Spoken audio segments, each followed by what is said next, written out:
On this episode of Lifeguard, extreme heat takes its toll on a young kayaker in La Jolla. Dispatch 31 Sam requesting medics from Avenida de la Playa for an 18-year-old female. 31 Sam, you are getting engine 9, medic 24. She looked like she was barely conscious. She kind of had the eyes rolled back in her head a little bit, dizziness, a little bit of difficulty breathing. All that stuff is serious stuff. Then, a hidden danger wreaks havoc in the waters of Del Mar. North Beach Station 3, Stingray victim, needs transport. When the stinger goes into your foot, it has venom on it, this toxin that's going to start to really be very painful. And when the wind changes for the worse at Black's Beach, lifeguards race to save a downed paraglider. This person fell from approximately 200 feet, so very likely they could have a spinal injury. Yes, bye.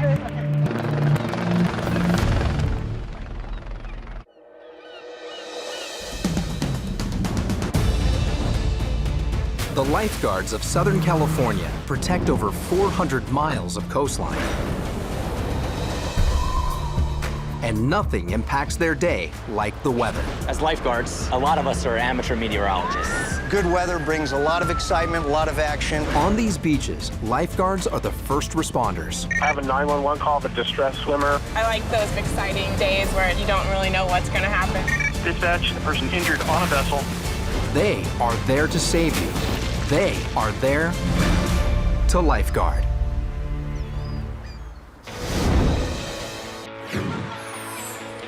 In San Diego, the temperature is often regulated by an inbound sea breeze. Winds from the west sweep across the cold California current and bring cool air onto the beaches. If you're on the coast, temperatures are relatively cool. If you go inland, you don't have to go inland too far. They can get quite hot in the summertime. When it's that hot, sometimes people want to get away from that heat, and they're going to want to come to the beach where it's considerably cooler. At the northern end of San Diego, beneath Torrey Pines State Reserve, lies Black's Beach. Tucked tightly up against the 400-foot cliffs, this 5-mile stretch of sand is only accessible by steep and narrow trails. Black's Beach is a very unique beach. The guards that work up here have a lot of challenges. Doesn't have a lot of good access via improved trails or roads. And if we have an injury down on this beach, it's a lot harder to get a paramedic down there than it is if we have an injury near the boardwalk, say at Mission Beach. The San Diego lifeguards' presence at Black's Beach is most visible with their special outpost known as the Perch. Set high atop the cliff's edge, from this tactical vantage point, the guards have a bird's-eye view on several miles of beach below, and a front row seat to the beach's other attraction, paragliding. Here, the winds are like no other place in Southern California. The weather at Black's Beach is a very interesting area. We have these relatively large cliffs, and when the sea breeze starts to kick in, the sea breeze is going to be moving from the water toward the land, but when it hits those cliffs, it is forced upwards, and it gives a nice uplift to the air that the hang gliders will take advantage of. Without the weather, we wouldn't be flying. It's very important to the sport, no matter where you go in the world to fly, and specifically here. And it's real unique, this location. It has this specific coastal eddy, which is referred to quite often, and it creates very favorable conditions here at Torrey Pines. Experts like Jeremy Bishop have learned to navigate the sky for rides that last up to 8 hours. Paragliding is close to you can get as flying like a bird as possible. You're just focused and enjoying, and you're feeling the next good piece of wind. And the only sound you have is a little bit of wind over your ears. If you're close to a friend, you can literally talk to them, no problem. Typically, we're flying between 4,000 and 1,000 feet above the ocean. Flying without a motor and only using Mother Nature is just something very, very special. There's only a few types of aircraft in the world that can maintain and sustain a flight plan, and the paragliding is at the top of the list for that right now. Although paragliders are relatively easy to fly, one can never underestimate what happens when the weather or wind changes.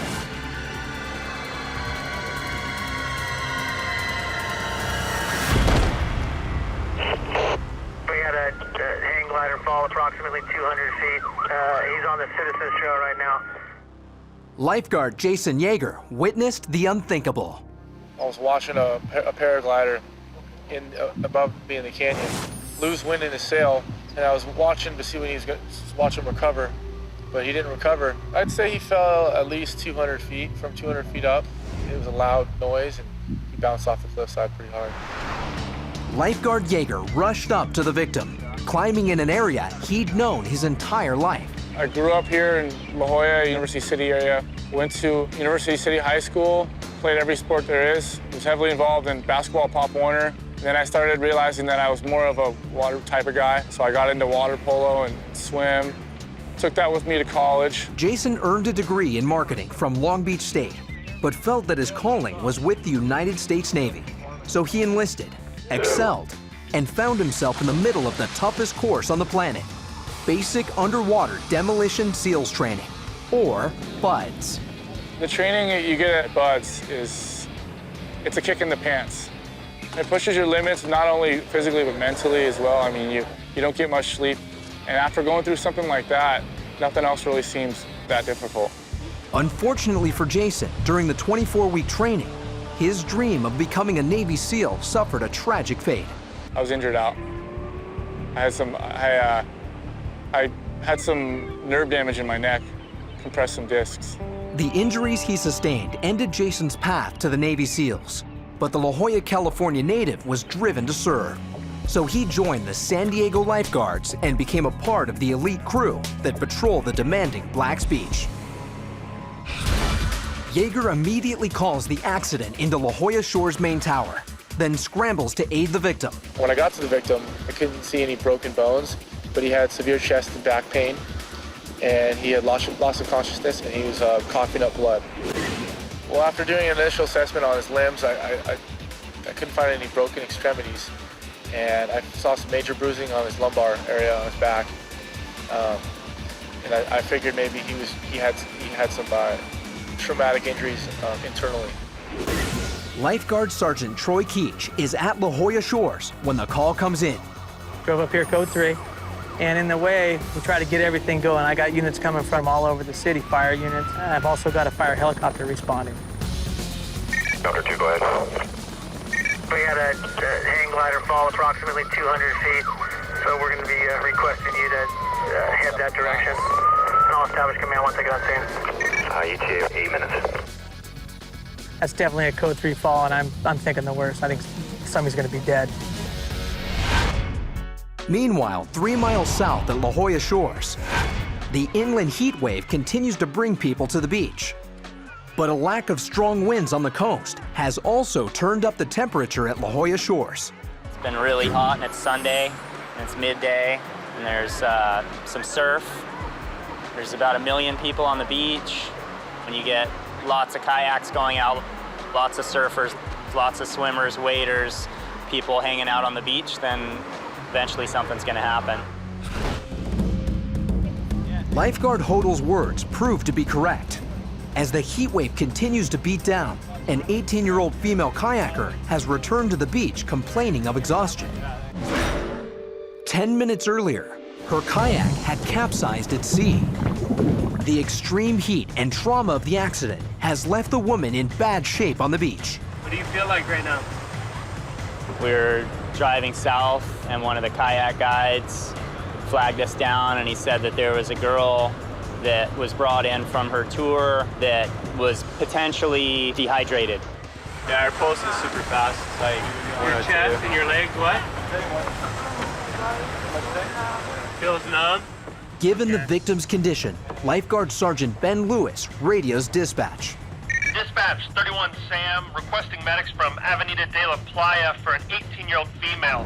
She's alert and oriented ×4. Her chief complaint is exhaustion and tingling in her extremities after kayaking. She's in mild status. 31 Sam, you are getting engine 9, medic 24. With several minutes before paramedics arrive, lifeguards will put their EMT training to the test to keep the victim stable. Immediately when we saw her, it was pretty clear that it was going to be something really serious. She looked like she was barely conscious. She kind of had the eyes rolled back in her head a little bit. dizziness, a little bit of difficulty breathing. All that stuff is serious stuff. We put her on oxygen, we took all her vitals, we kept questioning her about her medical history. No allergies, no meds? What'd you have to eat today? Couldn't quite figure out what exactly was going on, but tingling throughout her whole body. Check her eyes, are they pearl? Yep, pearl and equal. So definitely wanted to get her to a higher level of care. What finger am I touching? Give respiration, fella. We'll check right now. Did you say you swallowed a little bit of water though, when you were out there? Say again? Barely stand in. You feel like you can't move? Okay, well, we're gonna take care of you here. She said she swallowed a little bit of water on the way in, and you know, she was just having a little bit of difficulty breathing. So she fell out of the kayak at some point? Yep. Any medical history? No medical history, no allergies. She's definitely kept saying she was dehydrated, she's thirsty. How are you doing? Hi there, how are you guys? Good, thanks. Paramedics arrive on scene, and the lifeguards bring them up to speed on the victim's status. She was complaining of dehydration and thirsty. Was she out swimming or? She was in the kayak. She was on a kayak, so she might have exerted herself. But we were getting a pulse of 100 and a BP of 90/60. But she definitely looks really tired. Eyes were pearl. She's tingling all over her body. Now extremely weak and barely conscious, the lifeguards and paramedics begin to move the victim. They must get her off the beach and to the hospital quickly. Transfer to the gurney. She'll go to the hospital and get checked out and get a further evaluation, but over time she definitely deteriorated. Her condition got a little bit worse. Get the stuff over the rail and down on the ground. Extreme dehydration and heat exhaustion are very dangerous. If not remedied quickly, they can result in permanent damage to both the internal organs and the brain.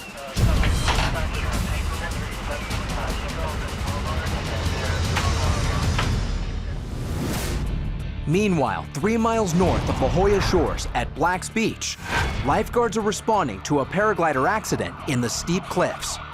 Lifeguard Jason Yeager was the first responder. I was watching a paraglider lose wind in his sail. I'd say he fell at least 200 feet. Given the nature of this incident, the Lifeguard Cliff Response Unit and a rescue helicopter are heading to the scene. Lifeguard dispatch, we just need a trauma pack, O2, some rope. With help on the way, Lifeguard Yeager sends out more vital information. Conscious breathing at this time, complaining of chest pain. Firecopter 2 is on the scene quickly. Their first order of business? Dropping a fire department paramedic to assist Lifeguard Yeager.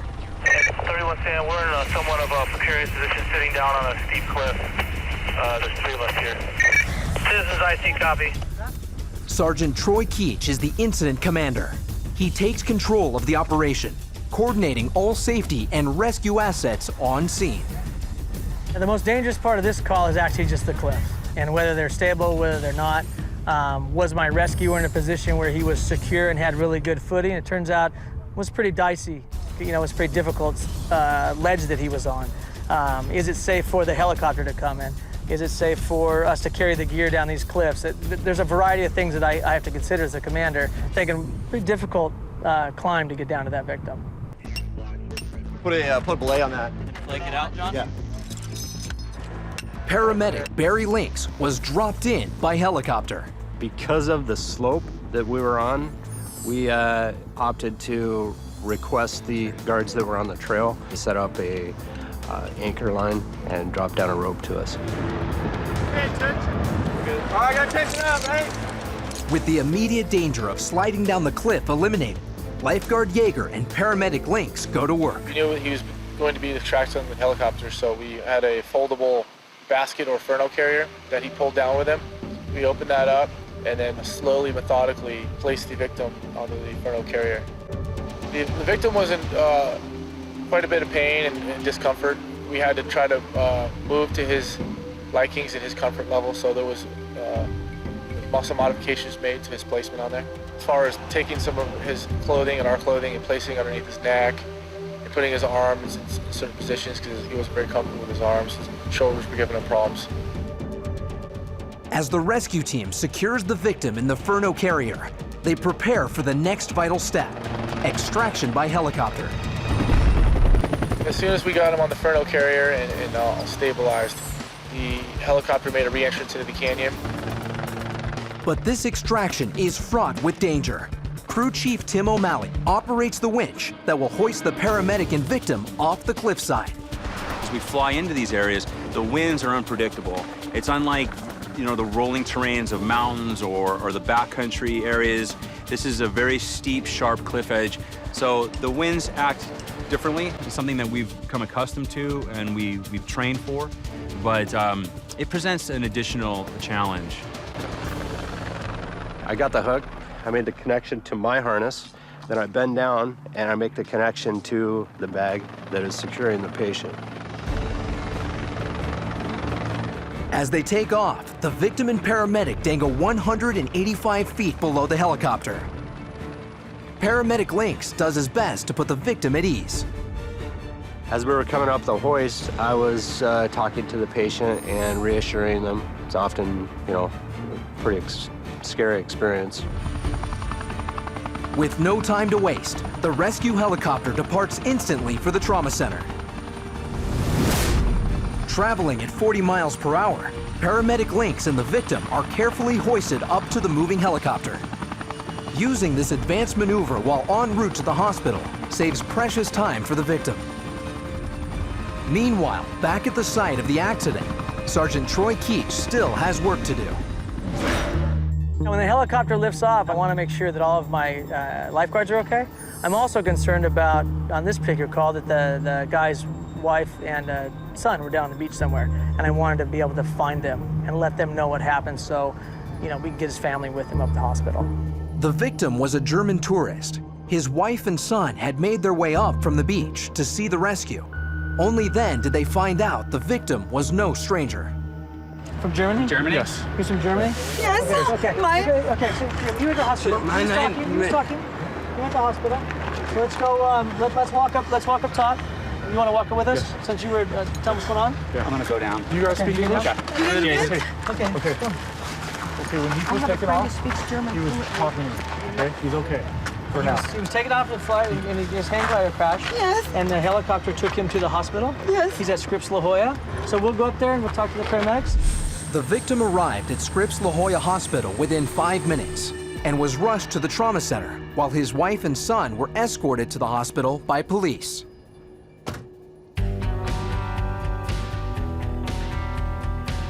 For lifeguard Jason Yeager, his dream to serve in the Navy SEALs may be over, but his drive to serve is a testament to the spirit of the lifeguards at Black's Beach. The first lifeguard in seeing Jason did a great job. He actually saw the accident, he made the right radio transmissions, he got the right resources going initially, and he gave us great updates, and he got to the victim. The best thing about being a lifeguard is it's the perfect lifestyle. I mean, you're doing what you love to do, and you're helping people out, and you're staying healthy and happy.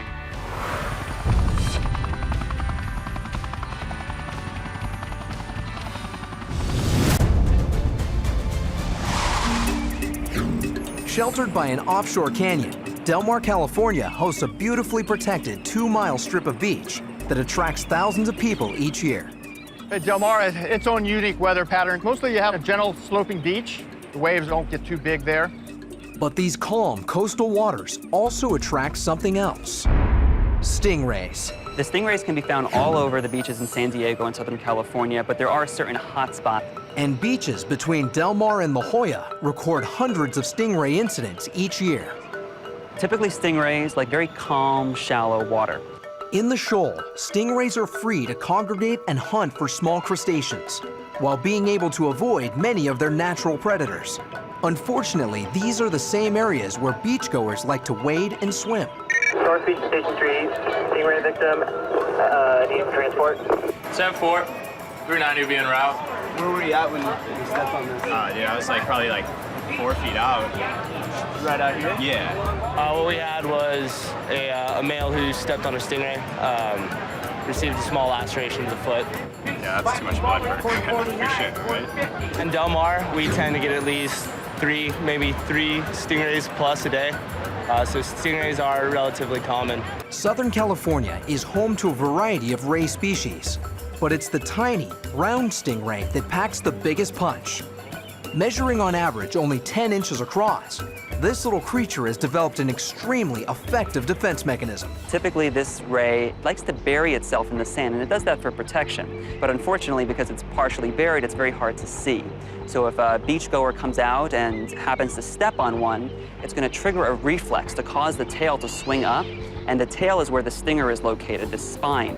And this spine, it has venom on it, and so, of course, when the stinger goes into your foot, it's not only the physical pain from the barb going in, but it's also this toxin that's going to start to really be very painful. Many people describe stingray wounds as feeling like 10 bee stings all at once. But the pain from a sting can vary from mild to extreme and is generally associated with the deepness of the wound and one's own pain tolerance. Often, victims won't feel the full effect of the sting right away, so it's important for lifeguards to treat the wound before the pain increases. It's really case by case. Some people go in here for a half an hour, some people go in here for a few hours. The most common treatment for a stingray sting is to immerse the wound in very hot water, as hot a temperature as you could possibly stand. And that's because the toxin that comes from the stingray is made of a protein. And by exposing it to very hot temperatures, you're breaking down that protein so that it's no longer active and it's no longer able to really hurt you. You're probably the first of a few to come here today, so. Stingrays are generally very docile. Whenever they sting a person, it is never an attack. It is never done on the offensive. It's always done in defense. And so the best way to avoid being stung by a stingray is to shuffle your feet. If you're shuffling, dragging your feet, kicking sand in front of you as you're walking, you're going to scare away the stingray. It's going to move away very, very quickly, as opposed to just, say, marching on the sand where you could definitely step on one, and if you step on their back, you're going to trigger that reflex and have them come up and sting you.